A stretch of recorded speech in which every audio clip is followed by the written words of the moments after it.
Hello everyone, welcome back to my channel. This is Alex of coyotestarastrology, and this is my video for the full moon in Capricorn coming in on July 3rd, 2023, which is a Monday here in California.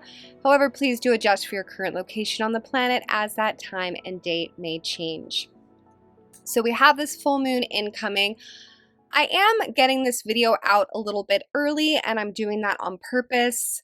I am having another webinar this Sunday, and I wanted to make an announcement here so that those of you that would like to come have the opportunity to sign up. It is a webinar mostly concerning the Venus retrograde in Leo. It's a survival guide style webinar, meaning I'm going to be going in depth into everything you would want to know about this transit. We are within this transit already. We are in pre-shadow until July 22nd. We will be covering a bit of the current astrology in the beginning. Then we're going to go into retrogrades, what they are, the Venus retrograde in Leo specifically. I'm going to be giving you a whole calendar of dates spanning all the way until the end of post-shadow, beginning of October for this Venus retrograde. There's a lot to discuss, and these calendars are really fun because you can take these dates, you can personalize them to your own life, as I do show you how to find where this transit is impacting you specifically in your natal chart. We are also going to be talking about the nodal switch that's happening mid-July as well. That is huge. We are finishing South Node Scorpio and moving into South Node Libra, where we're going to have even more relationship themes. So it's going to be a great webinar. I'm putting the little flyer up there on the screen right now. If you want to reserve your spot for Sunday evening, email me at coyotestarastrology@gmail.com. If you do email me, if you could make the subject title like Venus retrograde or something like that, just so I can sort through them faster and easier, that would be great. And we can get you all locked in for our Sunday evening. All right, so moving right along, full moon in Capricorn. I like it. I think overall it's good. I mean, you know, whenever we're dealing with Capricorn energies, it can be a little bit serious, but overall I like it. I think that this is a full moon where we want to stay focused and where we want to be celebrating personal wins and accomplishments and not getting distracted. And there is a bit of distraction in the air, but there really is kind of two categories in this chart. There's the Capricorn area, and then there's the Venus in Leo retrograde area. And they're pretty different energies that I think are going to be tugging at us for our attention. And honestly, I think we want to go with Capricorn on this. This full moon does actually highlight a milestone of some kind.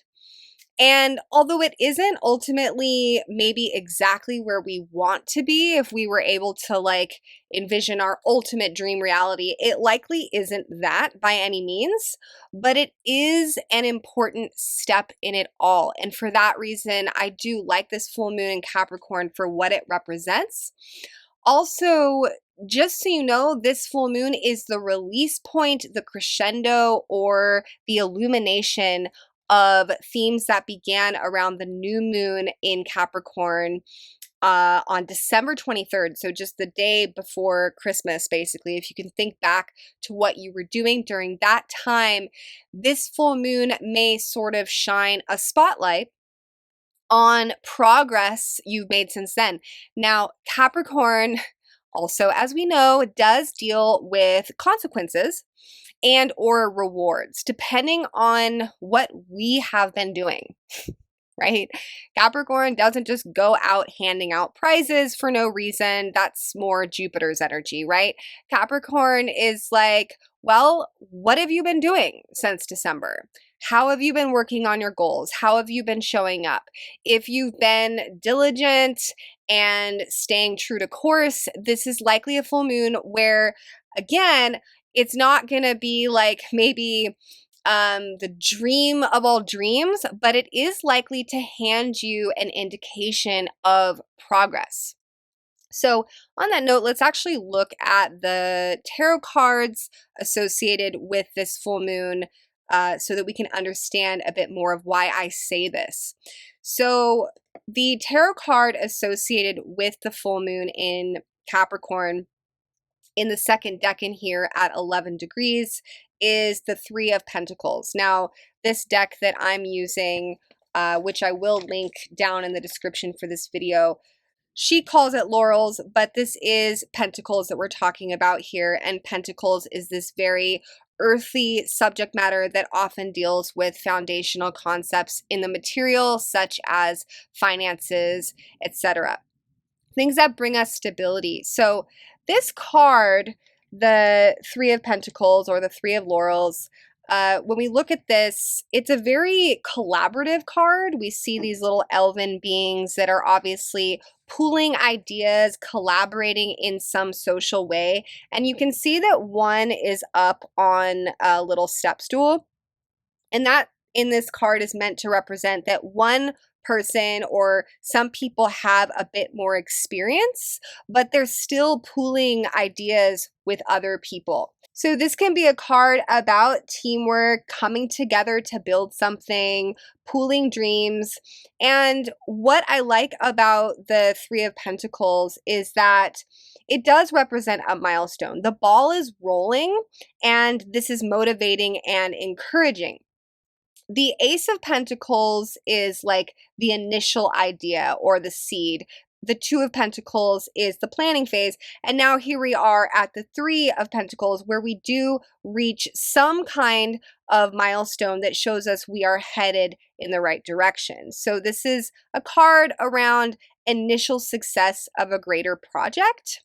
So that's why this is kind of motivational, is it's like, okay, we're not at the finish line, but these things take time. Rome wasn't built in a day. This card is showing us where we kind of want to continue going. And it may suggest some kind of collaboration, like where we don't need to do everything on our own, right? The other card associated with this spread is the card for the position of the sun in the second decan of Cancer. That is the Three of Cups. So I'm putting that up on the screen. Again, a social card here. This is a card that can represent a celebration, again, a collaboration, but this is much more Cancerian, much more on the home front, like time spent with close friends, family, or friends that feel like family. This is a card around lifting each other up, celebration, taking a break away from everything else. So honestly, this whole spread almost feels to me like handling a bunch of business, going to work, like I'm just talking figuratively here, symbolically, handling a bunch of business throughout the day, going to work, receiving some type of promotional moment where you're like, okay, I'm doing this, I got this, and then coming home to find that some of your closest people have stopped by, sharing a nourishing meal, and just kind of like basking in the positivity of your well-earned success so far. Now, of course, this is going to be showing up in everyone's chart different. So this doesn't need to be about career. But I will say, as we're going to see in a minute, there is a lot of earthy energy that does have to do with career and finances and striving towards success in those areas.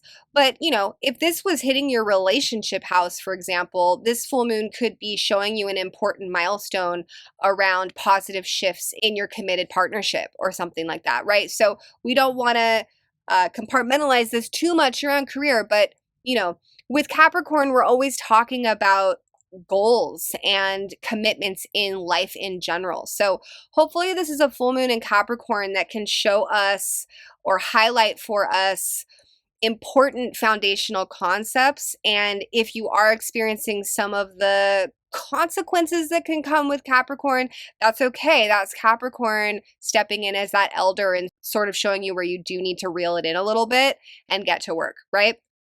Okay, so let's look at a bit more of this chart here. All right, so I mean, overall, the aspects are honestly pretty nice in the Capricorn department.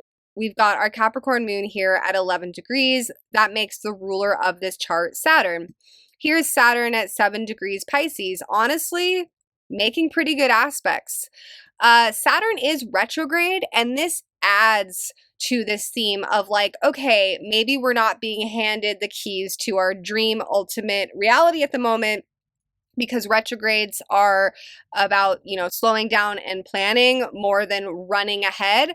But we know that seeds that we plant in a retrograde do move forward when that planet moves direct. So this full moon, I think, also can highlight steps that we'll sort of harvest later in the fall in November when Saturn moves forward. Saturn is making a frankly beautiful sextile to Jupiter here in Taurus, which is still at the North Node.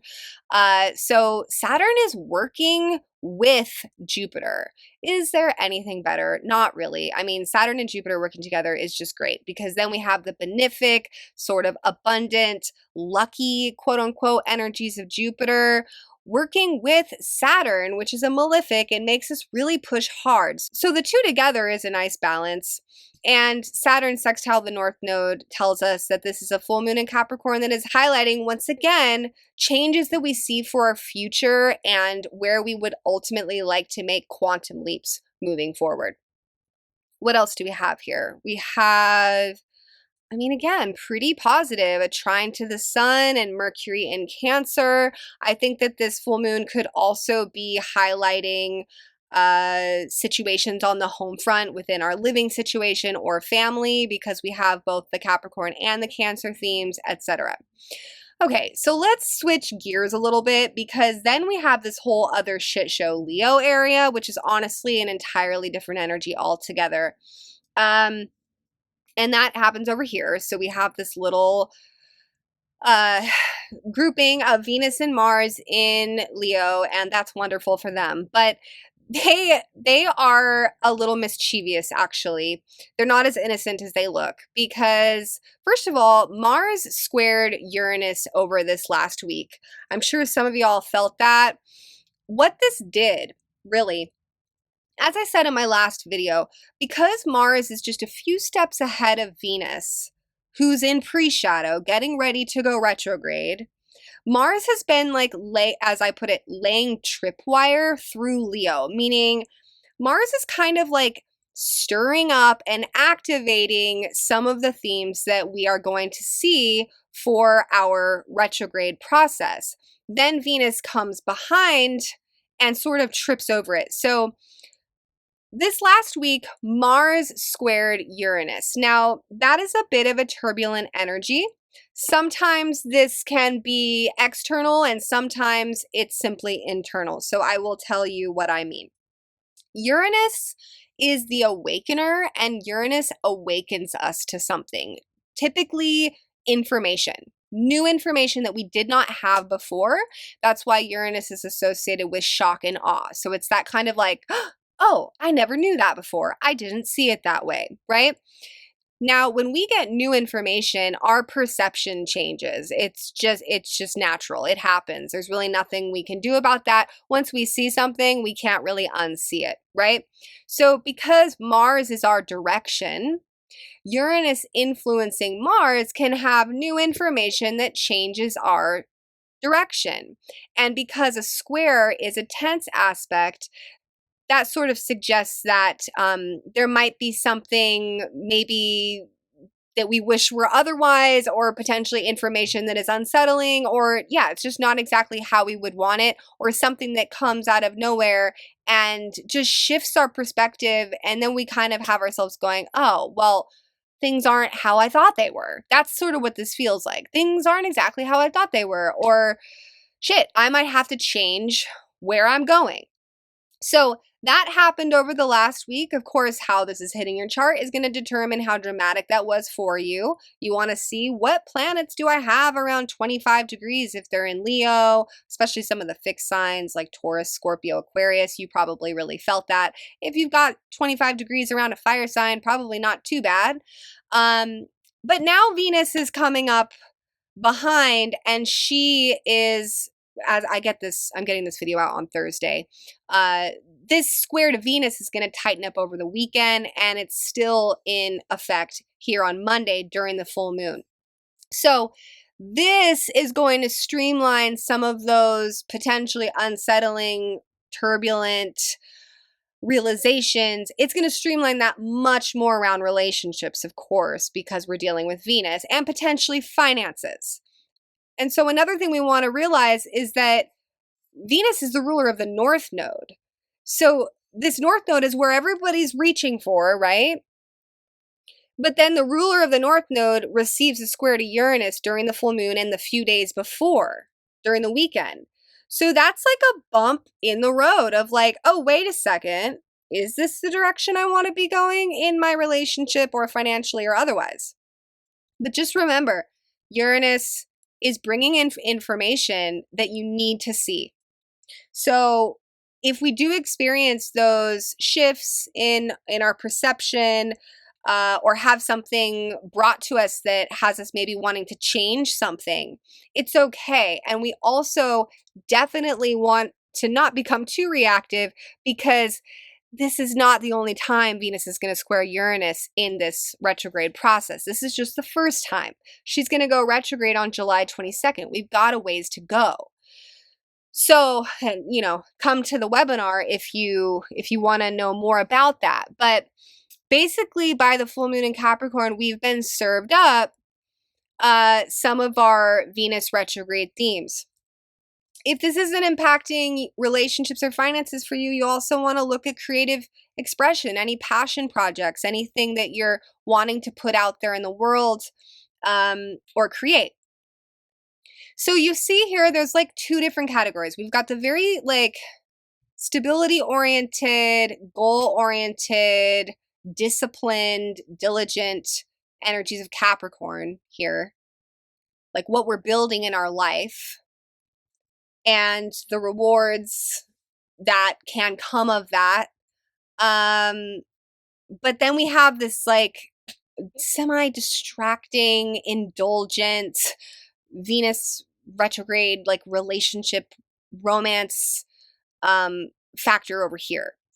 And it's just like, my gut reaction was just like, don't let matters of the heart pull you off the course of where you're trying to go right now, right?